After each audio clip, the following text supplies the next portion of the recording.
Welcome to Leader You by Black River Performance Management, where we believe work should fuel the human spirit, not drain it. In this leadership podcast, we will dive into the lived experiences of people flourishing in today's workplace and beyond. Join us to hear real-life examples of experiences from our own lives and from the leaders we know and trust. Thank you for listening to the Leader You podcast. Today, I have the pleasure of introducing a dear friend, Lisa Adams, a business owner here in Pocatello. I'm going to go ahead and read her bio. Orchid Strong Hand to Heart would describe Lisa Adams on her mission as a financial advisor and business advocate to uplift and assist women in becoming financially and professionally successful. Lisa Adams is a co-founder or co-owner of financial advisor at Rockwood Stone Wealth Management, where she utilizes her passion of finance to empower others to take control of their money and create realistic financial plans to grow a comfortable nest egg for their future goals. She specializes in encouraging women to become involved in their personal finances so they can feel confident with financial decisions down the road.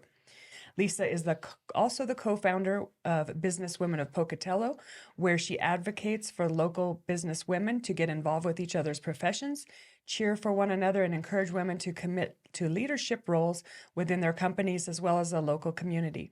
In 2018, after establishing her nonprofit, Lisa was a recipient of the Idaho State Journal 20 Under 40 Award. Because she thrives on the feeling of being involved within the community, Lisa is a past board member of the Zonta Club of Pocatello and a current member. She enjoys attending chamber events and is a 2021 graduate of the Pocatello Chubbuck Leadership Program. Lisa is also DISC certified, a certified community leadership practitioner through the Association of Leadership Programs, a mentor for the Chamber Gate City Young Professional Program, and is the incoming president for the Pocatello Chubbuck Leadership Program. Outside of her commitment to helping others, Lisa enjoys spending time with her husband, their two golden retrievers, close friends, and family, especially her nieces and nephews. Game night, gardening, traveling, skiing, adventure, nature, and long hikes with her husband excite her soul when it comes to her hobbies. After her time at Idaho State University, where she studied human psychology, Lisa realized her real passion was in the economics and finance. Her dream was to assist others in making savvy financial decisions to avoid the financial troubles she witnessed growing up. Lisa carries a Series 7 and a Series 6 FINRA license, as well as life insurance license that were all obtained through Kaplan University. She has been with Rockwood Stone Wealth Management since 2015. In January 2020, along with her business partner Ken Clark, Lisa purchased the firm from Barbara Stone and Tressa Rockwood. Thank you, Lisa, for being on the podcast. What an incredible bio. Oh, thank you. So much to say. Thank you for having me here. I'm excited to be here. Yeah, so the reason I had you on the podcast is because I've really gotten to know you over the past, I'd say probably 4.5, 5 years. Yeah. Where we first met in Leadership Pocatello. Yeah. So that was what year? That was 20. It was 2020, right? It was 20. Was it or 2019? 2019. Yes. Yeah. We met in 2019. So it hasn't been quite 5 years, but yeah. So we met there, and our friendship has really developed over the past years with my involvement with Business Women of Pocatello. Yes. Getting to be a part of that amazing organization, and just getting to know, working with Leadership Pocatello and just some of the same hobbies and interests that we have. Yeah. Been on some hikes together, and Yeah. so I'm excited. A good time. Yeah.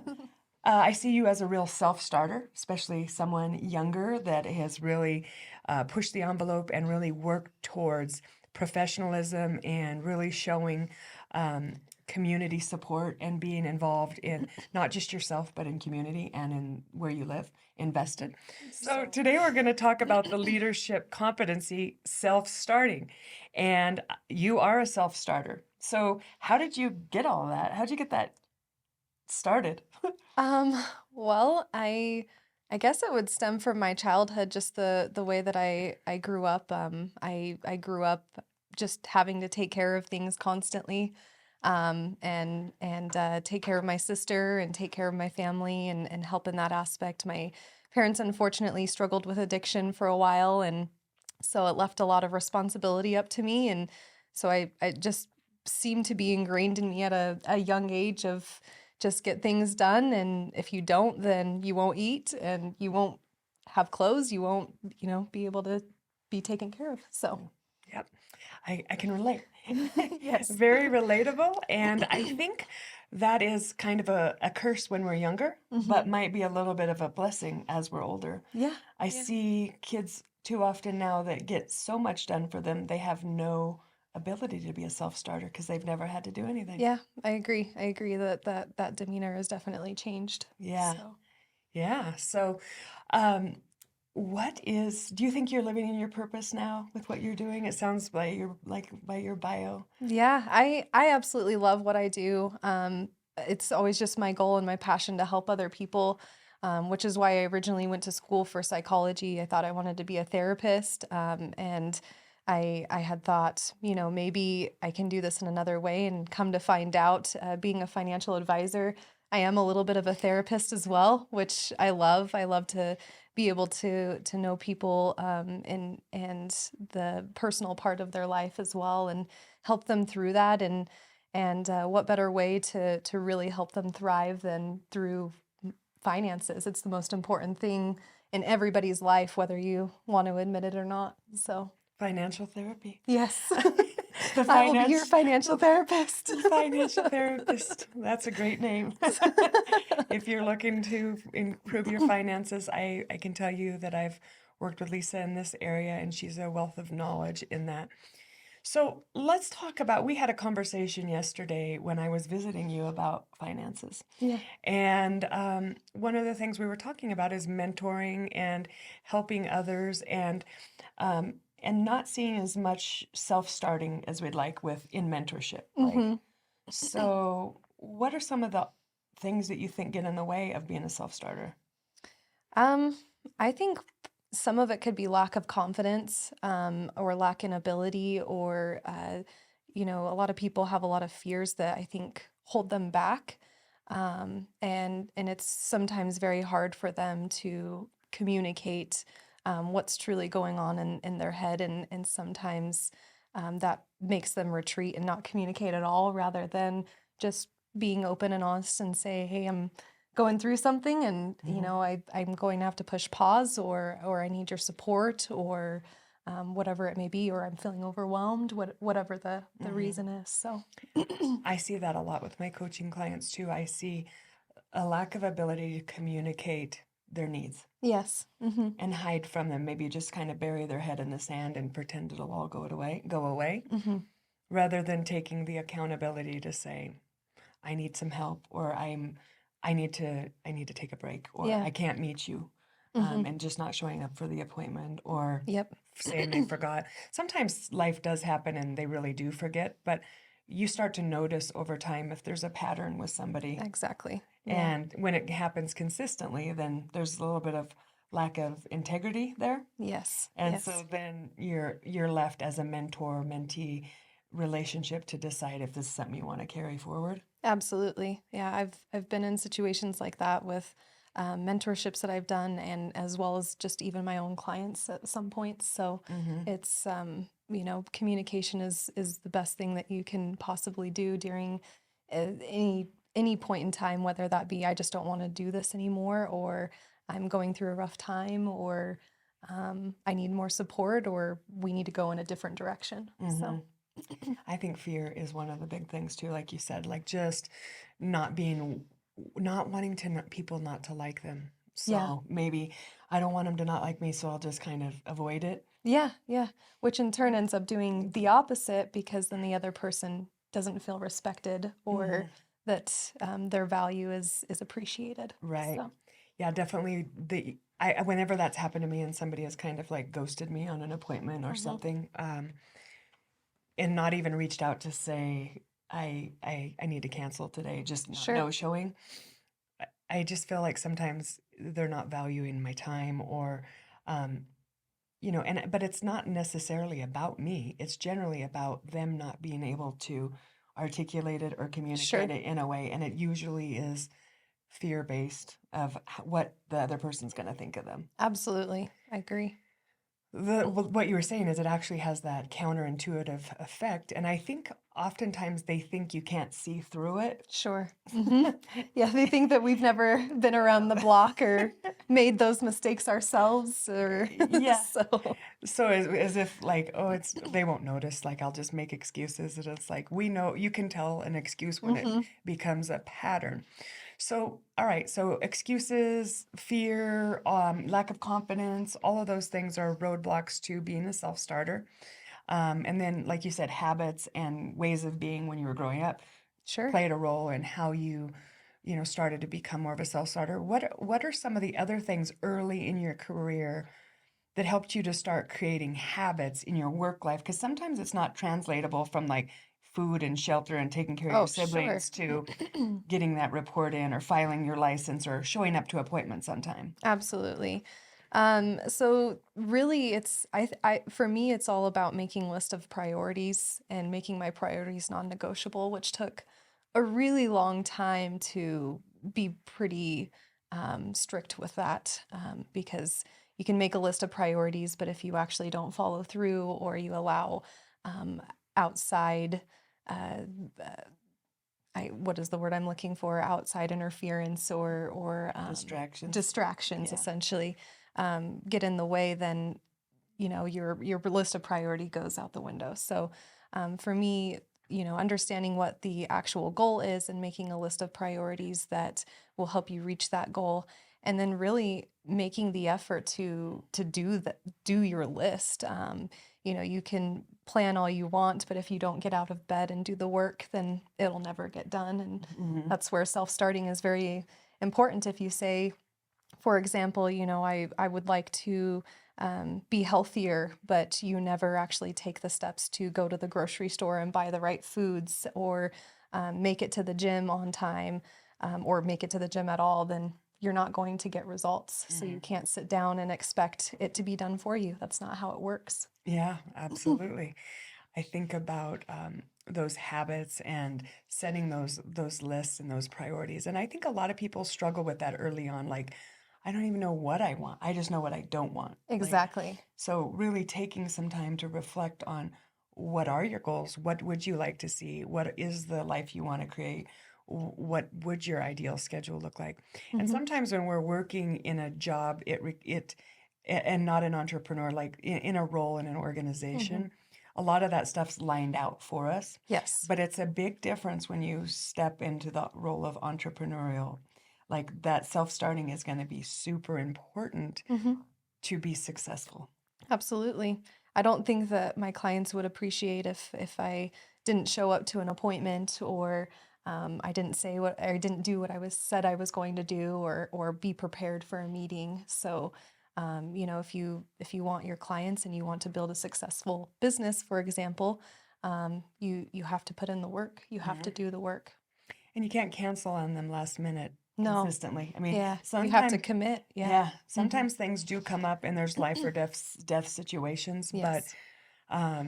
sometimes people just cancel because they're not feeling like it, or Yeah. they think they need a nap, or they need, Yeah. they're not feeling that great. And Yeah. can't tell you how many times I've showed up for surgery for hmm somebody, or to teach a class, or even a spin class at 5 a.m. Yeah. when I didn't feel like it. Oh, absolutely. I And hardly ever felt like teaching a spin class at yeah, 5 a.m. and I've been on both sides of the Yeah. spectrum to where I've made the mistake of, not, for example, not showing up to a workout class when I said I was going to be there because I thought I needed more sleep, when really I'm sitting at home laying in bed. I'm not even getting the sleep because my alarm already went off. My REM cycle's ruined. The sleep cycle's over. So Mm-hmm. I may as well just get up and get it done. And when you do, you feel so much better. Mm-hmm. You feel more fulfilled, and knowing that, hey, there was a task that I really didn't feel like doing today and I got it done. And that's a great feeling. It So, is. And I think it builds the confidence that we were talking about that people are exactly. lacking. Yeah. So if you actually start to hold yourself accountable to yourself, and you start being a self-starter and holding yourself accountable, that actually is building the skills and building the confidence that you need to be more successful and to show up with more authentically, and to be able to um, just be more self-directed, be a self-leader. Yes. Yeah, I agree. I've had a lot of through Businesswomen of Pocatello, some of the ladies that were trying to get involved in the community. They tell me I'm so scared to go to these events. I don't know anybody, and everybody is so professional and they've been doing this for a while, and I can see it's very intimidating. I've been in that exact predicament, especially. I got started in my career at 24 years old, and I'm a 24-year-old trying to tell people about money, Mm-hmm. and it was very intimidating. Mm-hmm. But once you actually just do the work to get there and you start talking to people, I've had so many girls tell me that I actually am feeling more comfortable the more and more I do this. It just feels Mm-hmm. natural. So Yeah. I had a coaching client. Well, this happened to me once, and then I used this question on with a coaching client when they were talking about being intimidated by other people or these things, and I asked, "Do you think they're really that intimidating, or are you easily intimidated?" Yeah, and I think that that is a big thing with a lot of people. And I know that I've struggled with, I'm more of an introverted person. I'm more comfortable with a few people rather Mm-hmm. than larger crowds. And so I myself had my own anxieties of Mm-hmm. being in big crowds and having my own fear. And it just, once you do it, it just starts to fade. It just Mm-hmm. gets better. Yeah, So, I agree. Facing the fears mhm, oftentimes is going to be the actual antidote to, you have to do it more. If you're mhm. afraid to get in an elevator, get in the elevator Yeah, more. Exposure therapy. yeah, And if you're and afraid of social situations, do it more. yeah, I mean, I used to be afraid to public speak, and now I do it for a living. yeah. Like, I used to be petrified to get on a stage. I need to work on that one because I still feel that way. It's a journey, and here we are Yeah. staring at a camera, and Yeah.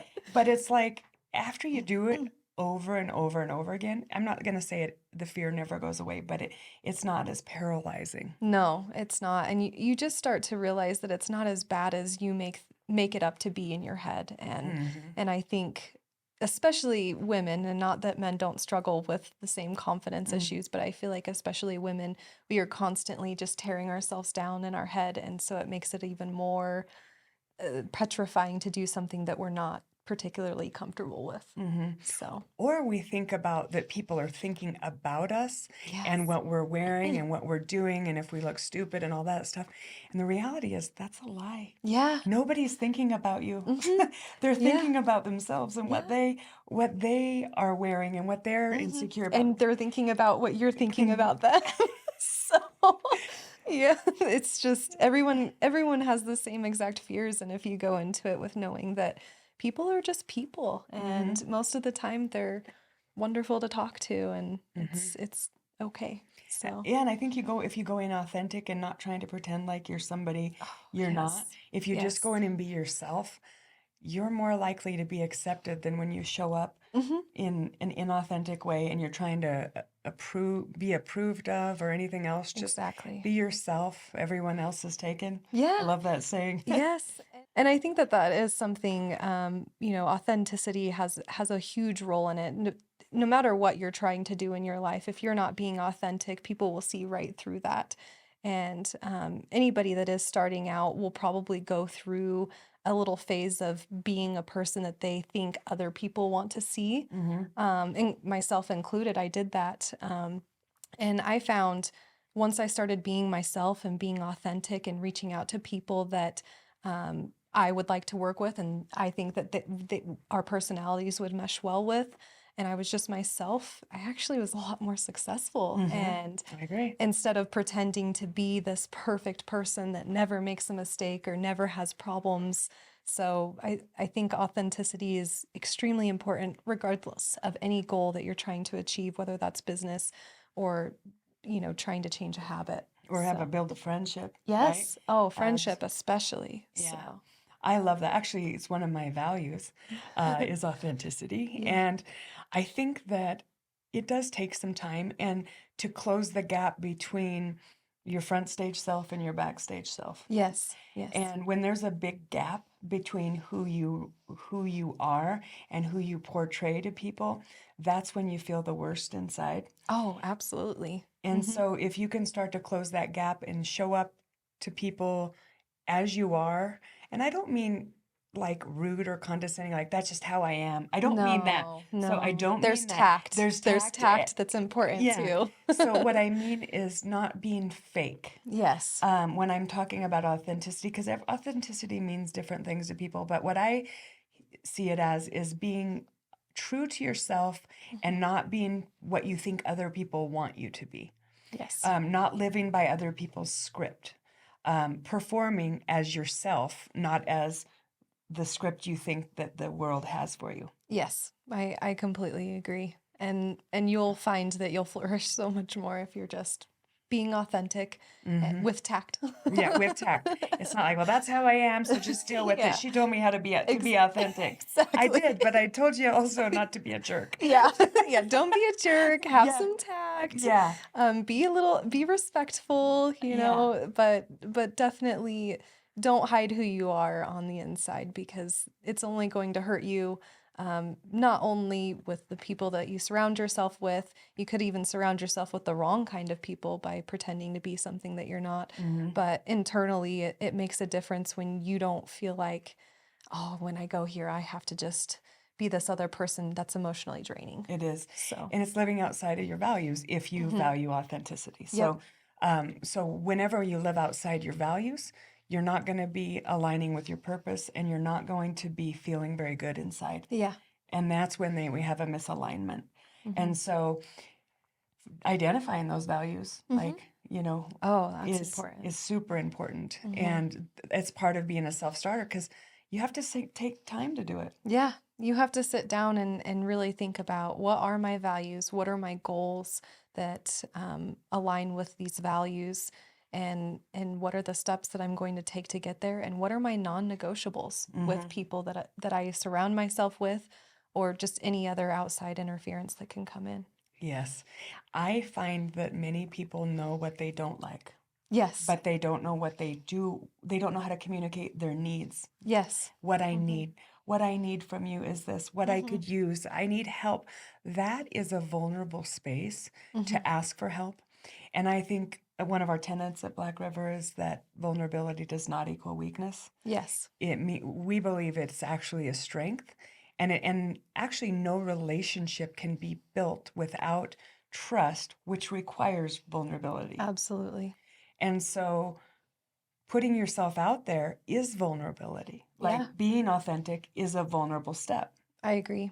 I agree completely. You'll never have a real relationship if you don't have vulnerability. And that goes for clients, that goes for friendships, that goes for business relationships or spouses.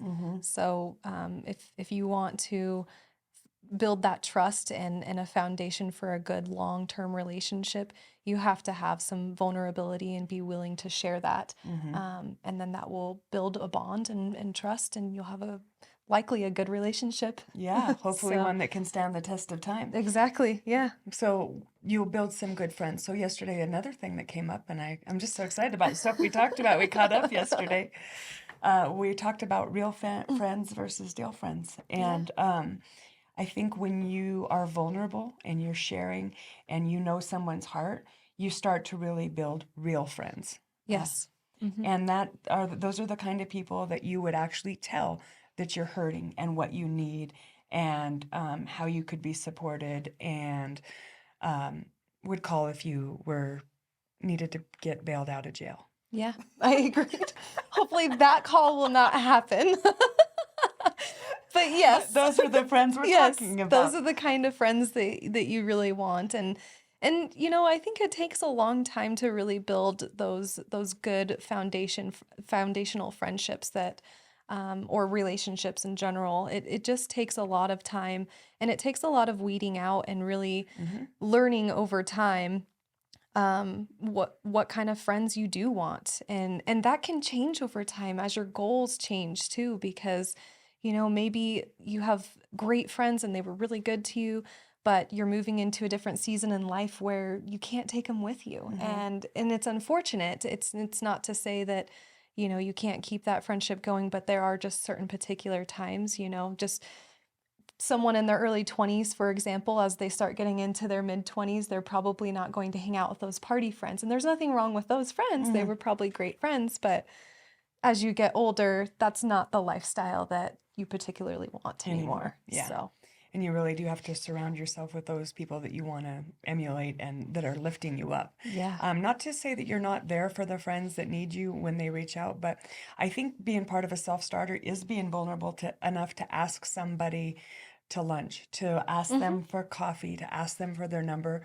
And I saw some data the other day about people not being, they're lonelier than ever. And younger Absolutely. people are really struggling to be vulnerable enough to ask for somebody to if they'd meet them for lunch or they'd meet for coffee.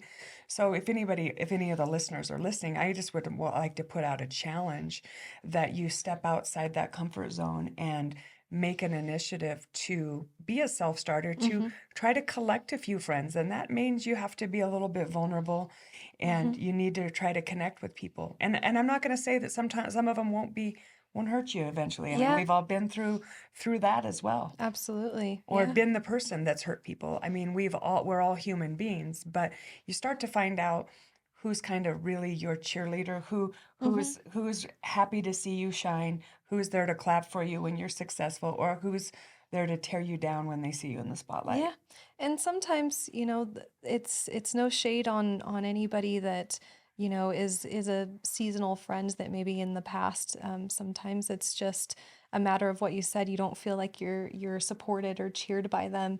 And that could be because of their own personal issues that they need to deal with. And it's not always jealousy. It's just they have their own self-limiting beliefs. I'm a firm believer in there's a poor mindset and there's a wealthy mindset, and it has nothing to do with money. It's just a matter of, certain people that grow up in a certain lifestyle may think I can never do anything more. I can never be anything more, which is what I consider a poor mindset.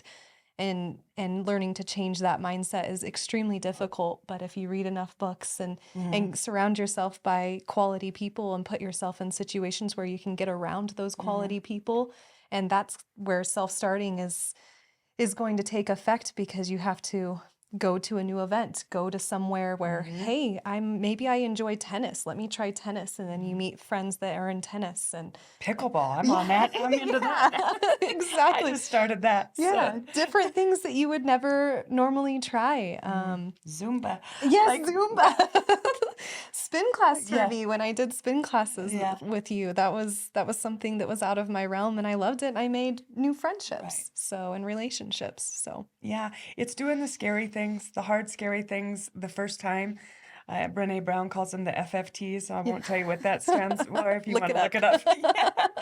up. But those are they are hard to do, but you can do hard things. And Yeah. once you do, they become easier and easier. And that's part of becoming a self-starter, challenging yourself to do those things that you see as difficult. And surrounding yourself with people that love and support you will help you be more of a self-starter. I agree. And just learning to, that old saying of just being comfortable with being uncomfortable. And if you can start learning how to be comfortable with being uncomfortable, then the sky's the limit for you, Get because fun comfortable. Yes. Get fun comfortable. Yes.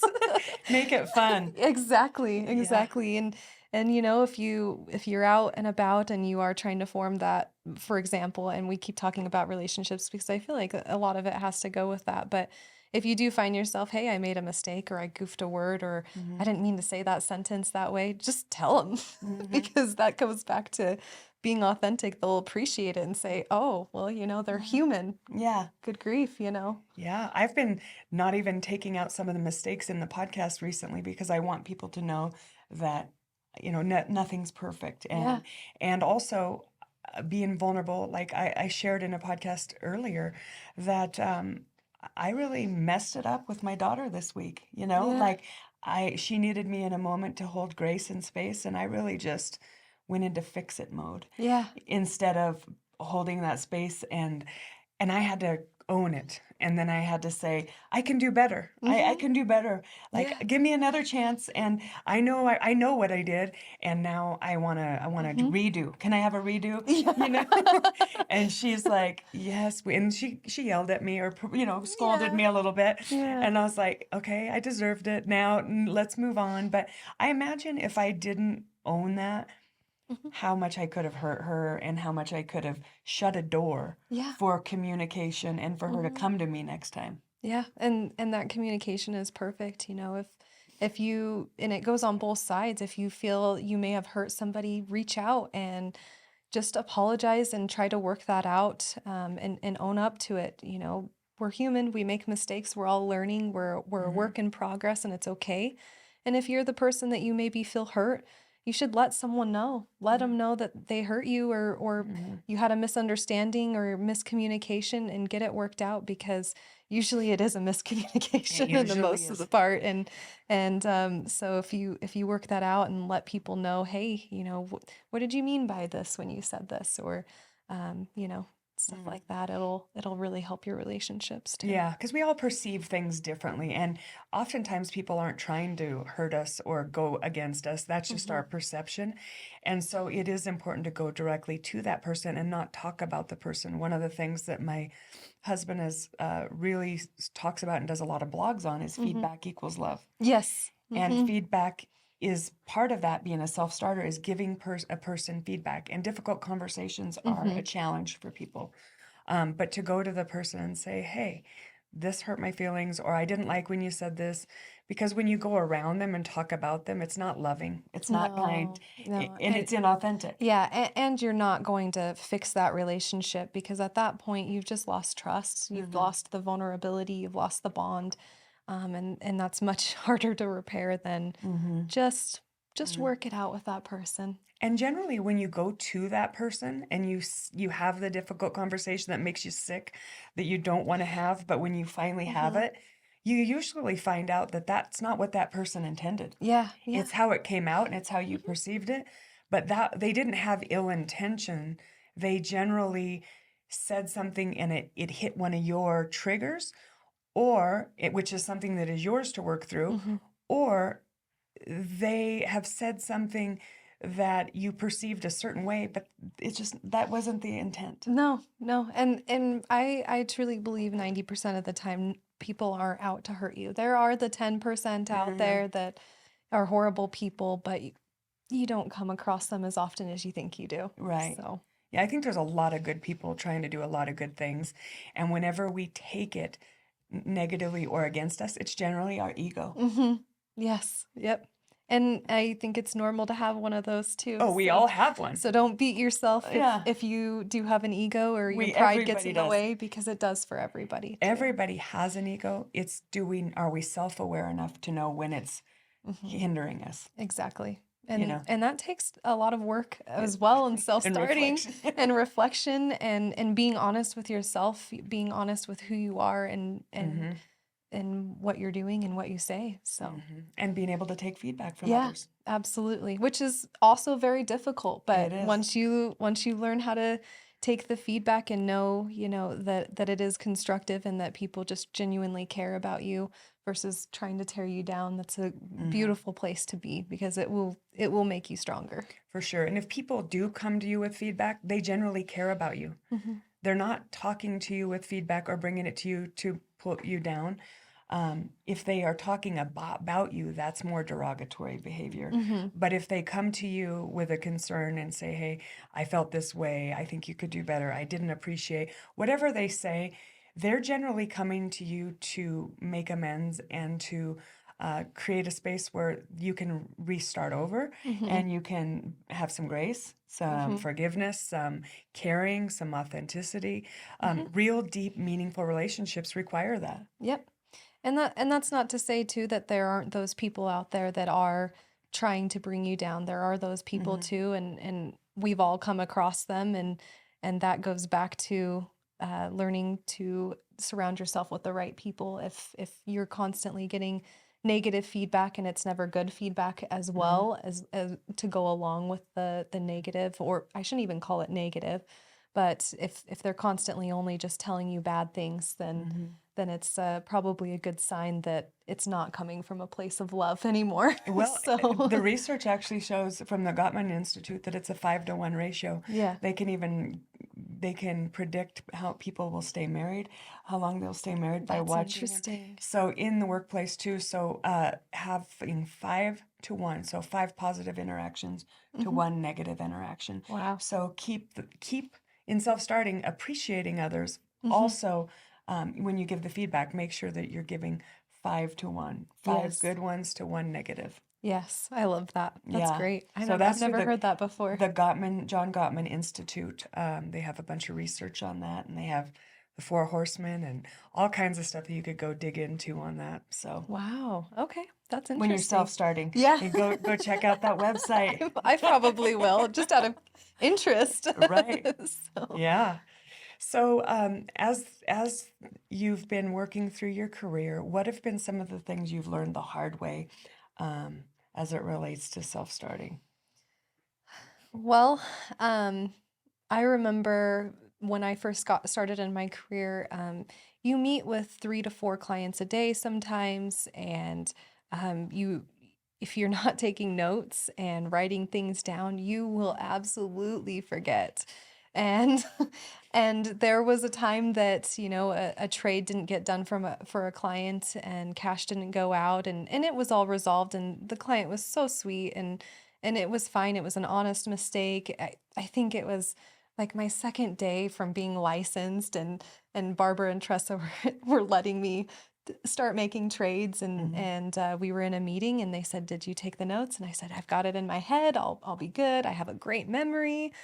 Oh man, you can have the best memory. Just take the notes. Just take the notes. And so things like that. And um, now every single time that I have meetings with clients, I over take notes.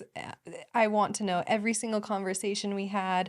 I want to remember if, a grandchild was born. I want to have those conversations and build that relationship with my clients. Um, another thing is just really making a list of my priorities. First thing I do when I get into my office is I make a list and I say, okay, these are the things that have to get done today. And I do those first. And the rest of it, I work through if I have the time to that day. Mhm. And it's not that they're not priorities, but obviously if I'm at work, clients are first. Mhm. So Absolutely. I call that eating the frog. yes. Yeah, go do the things get those out of the way, and then Yep. the rest of the day seems like it goes off without a hinge Yeah. more often when you do that. Yeah. I love those. It reminds me of in my days in surgery, I used to have a notebook, and after the surgery, and sometimes I was writing Yeah. down with a marker on the back table, like, oh, he likes this, the surgeon likes this, Sure. and then I'd keep it, and then the next time I'd have a case with them, I would go look at those Yeah. notes, and they'd be like, you remembered that, or you remembered this, Exactly. and Mhm. it makes a huge impression because they know you care. Yeah. And your memory isn't as good as you think it is. No, You- I've always thought I've had a phenomenal memory, and then once you start doing a million things a day, things just you can't remember all of it. Your brain is only able to withhold so much information. Yeah. So, I definitely have to keep notes on every client, every meeting that I have to, so that I Mhm. can go back and so finding a way to organize those too. And Yes. how I used to have a problem with having them in a ton of different notebooks, Mhm. and then what notebook was that in? So now Yeah. with like Google Docs or things like Mhm. that, or notes that you can put in your phone, Sure. things have become more easily Yeah. streamlined. Mhm. But even sometimes if it's just a little spiral notebook that you keep notes on people specifically, and it's only for that, but Yeah. because when you put it in other places or on just a scratch piece of paper, I find those get lost and you can't even find them. Yeah, so our system in our office is once you take the notes, right after the meeting, we give them to our assistant to scan into our system, and each client has their own file, and then we create an actual physical file for them for us to be able to reference as well, in case computers decide to go away, which probably won't ever happen, but Yeah. so we have that system and it works out really well, and I've had to take that and initiate it also with a lot of the nonprofit work that I do, because I go to a board meeting and I'll take all these fantastic notes. And I shouldn't say fantastic because I'm a lefty and my notes are literally all over the page. So don't ever try to read my notes. I know what's happening. Just know I know. But that being said, I started to have to come back to my office and make a file and say, okay, I will type up these notes and, make it a little bit more clean if I have to pass those notes along or anything of that nature. But really, you have to have an organization system if you're note taking. For sure. If you're Yeah. taking notes and it gets lost, then that was pointless. Yeah, So. absolutely.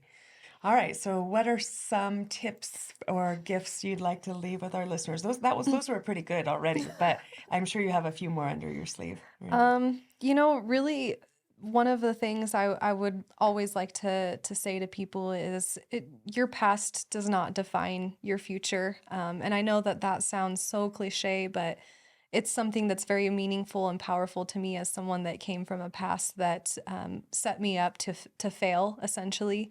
And it's extremely important to me for people to know that no matter where you come from, no matter the mistakes that you've done, no matter what has happened in the past, you can always make a change.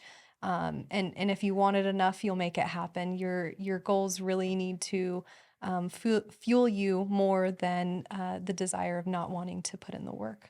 Oh, yeah, that's a wealthy mindset. The Yes. very wealthy mindset. Yes. You have come from the poor mindset to the wealthy mindset. I love Yes. it. And I'm not perfect. I still No. make my own mistakes. So, but that's something that is very important to me. And then we've already talked about authenticity. That was something that I also always tell people is just be yourself. If you're not, then there's no point in doing anything that you want to do. There's no point in fulfilling that goal because it won't be real. And people won't know what your gifts are Yeah. when you're faking it. Yeah. But when you're being authentic, people can actually see it, and then you get into flow and you get into the space where you're living in your purpose, and people can see your gifts and your real true essence of your being shows through. Yeah, absolutely. And Yeah. then just get out of bed and do it. Yeah, I get up, mean, dress up, and just show do up. it. Just do it. And you will never regret doing something you didn't want to do as far as that goes. Yeah. If you don't want to go to a social event and it's something that you feel will drain your energy in a bad way, that's a completely different conversation. That means that you need to change your surroundings. But if we're talking about getting that goal accomplished, you need to get out of bed and you need to commit. One more thing on that. I recently read The Power of Regret by Daniel Pink, and they talk about the world. There's a global regret study and a American regret study, and the biggest regrets that people have are generally things that they didn't do versus things that they did do and made mistakes on. It's not making that phone call. It's not asking that person out on a date. It's not starting that business. It's the regrets that people live with and that they struggle with are things they didn't do. Yeah, I completely agree. I think that regret is something that I do not want to lay on my deathbed and think about. I want to just embrace everything that I've done in my life, and I know that probably 100% of anybody that's watching this will feel the same way. I think every human feels that way. So just think about that the next time that you're letting your fear overtake something that could be really good for you, in the fact of, will I regret this later? Yes, that's a good question. Stopping to just ask yourself questions and be curious instead of I can't or I don't want to do that. Just what will I regret? What's the worst case scenario too? Yes. I ask myself that too sometimes. Like, what's the worst case scenario? We'll say no. I could mess up on this podcast. Yeah. I could have to start over. I could have a booger hanging out. Like, I mean, Yeah. whatever could happen. Yeah. In the worst case concern, Absolutely. like the power could go out, Yeah. or people could not like it. Yeah, Or absolutely. they could be out, there could be trolling and just putting negative comments out there. Yep. And something that stuck with me as a kid, my dad was always was a contractor my whole life, and even though they had their struggles, my dad he's always been someone with the best advice. He can't follow it, but he gives the best advice. And and he always told me, even as a little girl, because he would take me to the construction sites, and it was very hard as a girl to, be lifting things. And I'm Yeah. thinking, I'm getting my nails dirty. I was always a girly girl, and he would always just say, "You need to learn how to do this because Can't never did a damn thing." And Oh, and wow. and he said it every single time that I would say, I can't." And so that's not really even a part of my vocabulary unless I literally cannot. Yeah, it's probably going to be the name of this podcast. Can't never did a damn thing. Yeah. Yep, it's true. What's your dad's name? Thanks for that. Greg Bronson. Oh, okay, that's awesome. I'll let him know to watch this so that he can see that. It's going to have a ripple effect. Yes. So thank you so much for being here, Lisa. I really appreciate you. I appreciate everything you do for our community, for Thank you. leadership, for business women, for me as a friend, and just, for being a community advocate. Well, thank you. I appreciate the time being here and you thinking of me and thinking I should be here. So Yeah. Awesome. Thank you. And thank you all for listening. And if you like this podcast, please share it with others. There's a message here that needs to be heard.